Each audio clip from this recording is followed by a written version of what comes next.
الحمدللہ رب العالمین والصلاة والسلام علی نبینا محمد وعلی آلہ وصحبہ اجمعین، اما بعد۔ ناظرین کرام، اسلام میں ہدیہ و تحائف دینے کا حکم دیا گیا ہے کیونکہ اس سے باہمی محبت فروغ پاتی ہے، لہذا معمولی سے معمولی چیز بھی ہدیہ اور تحفہ میں دی جا سکتی ہے۔ صحیح بخاری شریف کی روایت ہے، رسول اکرم صلی اللہ علیہ وسلم نے فرمایا، یا نساء المسلمات لا تحقرن جارۃ لجارتها ولو فرسنا شات۔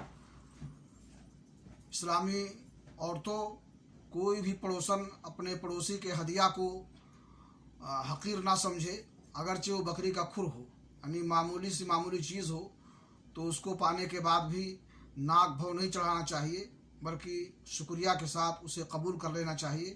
اللہ رب العالمین ہمیں اس کی توفیق بخشے۔